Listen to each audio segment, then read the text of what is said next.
In this video, I'm going to show you how you can set up Snapchat account. If you are just getting started with Snapchat, the first thing you need to do is to go ahead and download this app before you can set up an account.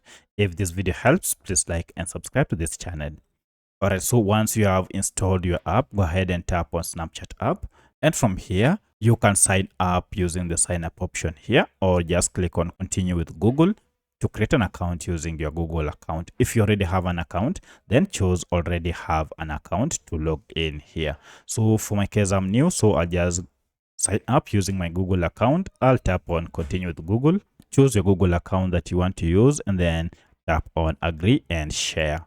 Now I'll be taken to this get started page. You're told enable app permission to make sign up easy. So I'll go ahead and tap on continue, and then allow Snapchat to access contact, and then also allow Snapchat to make and manage phone calls.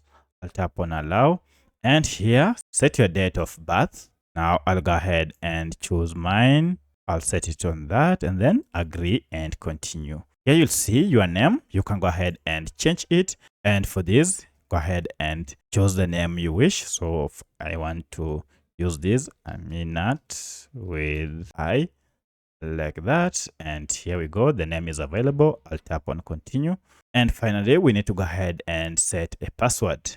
Make sure that your password has at least 8 characters, so I'll enter mine. Once you're done, check this save login info on your device so that you can easily log in without having to enter the password each and every time.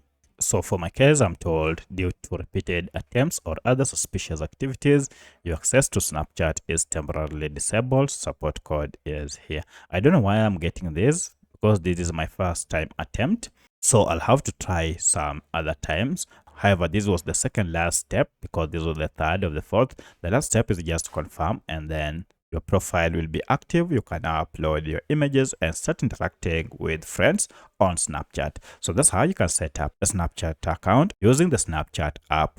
If you have any other question, kindly let me know in the comment section. Otherwise, thanks for watching, and let's meet in the next video.